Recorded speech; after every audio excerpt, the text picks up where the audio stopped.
Hello, very good morning. Welcome to JS Testing Academy. Welcome to the next part of video, the Playwright for API automation with JavaScript series.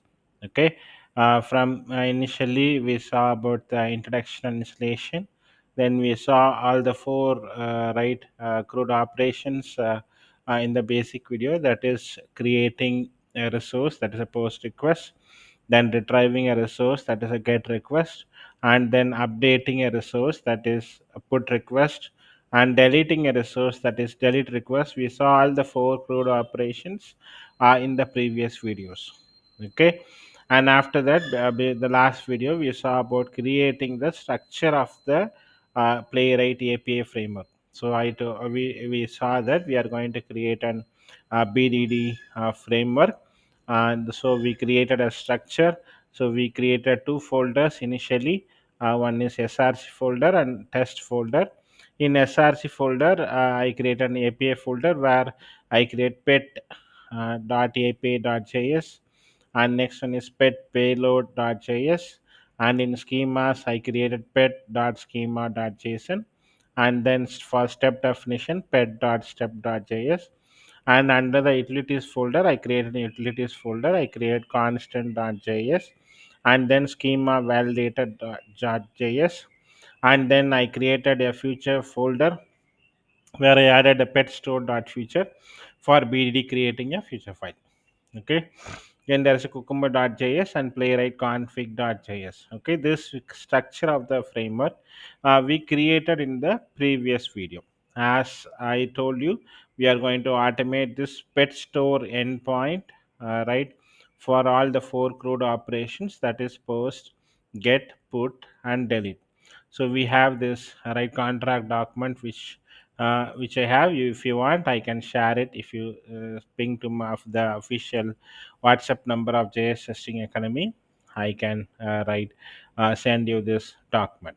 Okay, so we have the base URI, the resource, and we have the sample request and response for all the four CRUD operations. Okay, so we are going to automate this with the BDD framework and see how far we are learning. Okay, so now what I'm going to do is, right, I'm going to add some basic code in the right in the framework. From next video we'll add the API, right, the reusable code and also the future file, and we'll generate step definitions, and we'll run the framework with by generating the Allure report. Okay, so this video, it's a very simple video where I'm going to add some very basic things right needed for the framework. Okay, first thing we need to add the playwright config.js. I already have in my machine in my notepad. I'll just copy it and paste it. Okay, so I'll copy this one. So you should create one JavaScript file called as playwright.config.js and add this small code here. Okay, so this code tells that I'm going to run the report with Allure Playwright. So I already in the previous video I've added the Allure Playwright library. Okay, and the base URL I'm going to add is the pet store which we have here. Okay, the pet store URL, the base URL, and the resource is going to be added in the right code. Okay, so the base URL, and I'm going to add the extra HTTP header where this will be passed in all the requests. Okay, so if I give extra HTTP header, this automatically will be attached as a header in all the API requests. So I'm just setting the basic playwright configuration here in this file, so that it can be used among the all the API requests. Okay, the base URL will be set here, and the header will be set it here, that is content type, right, application JSON, which already we saw in the basic video. Okay, so the basic configuration will be set in this right particular JavaScript file. Okay, so basically I'm telling just to generate an Allure report and use this base URL and use this content type header for all the right API requests which we are going to pass it.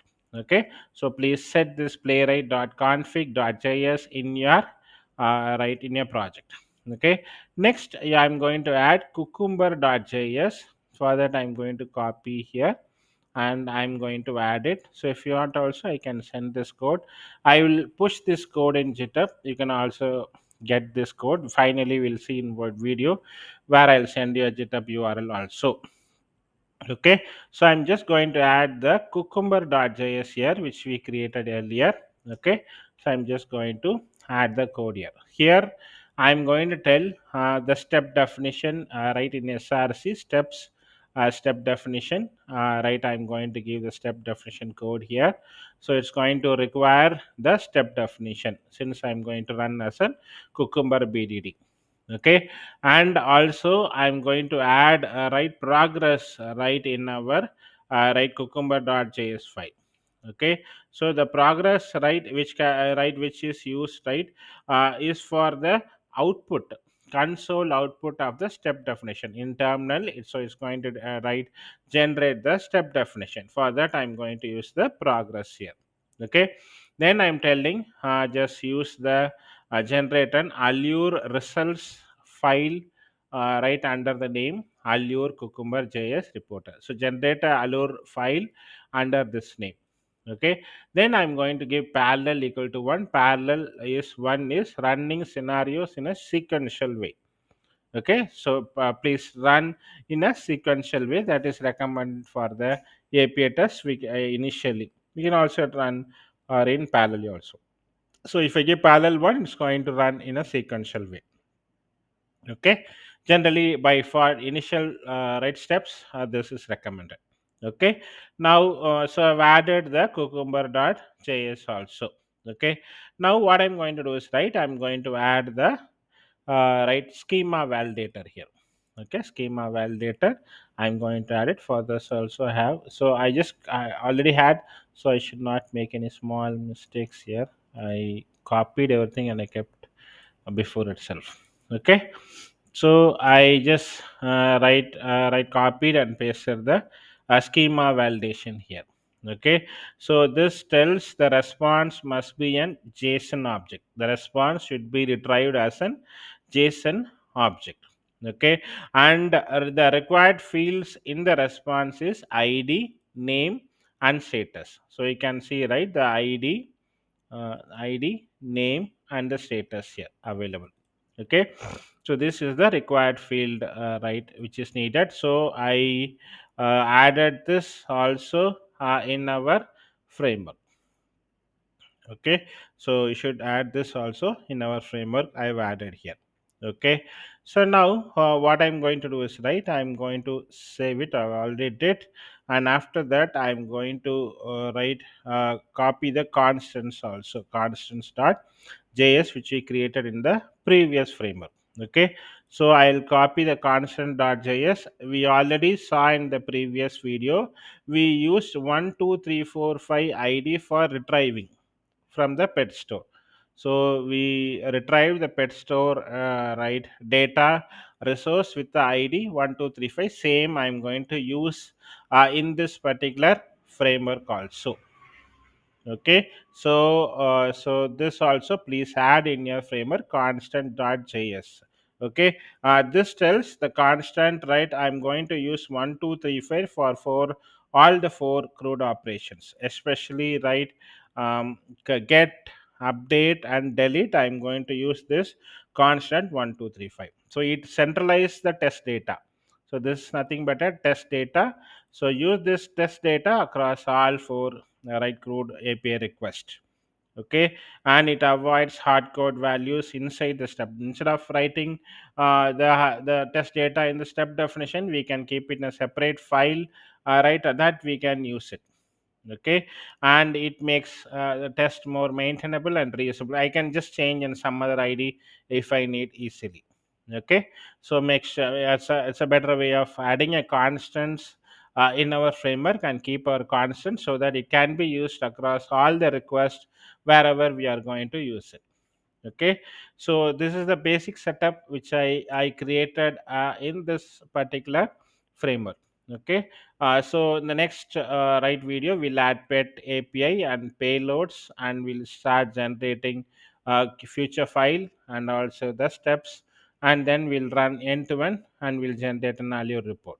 Okay, and after that we'll try to push the code in GitHub, and I'll share you the GitHub URL link also. Okay, hope this video is useful for you. Thanks for watching this video. Have a nice day. Meet you soon in the next part of video. But before that, like, we have our own Instagram page, right, for JS Testing Academy. You can always write you can write follow us in the JS Testing Academy Instagram also, and you can also follow LinkedIn. We have it's under the name Franklin JS Testing Academy. You can follow the LinkedIn also, right. And you can get our update, and regularly we are posting some we are taking any topic and just posting some LinkedIn image daily.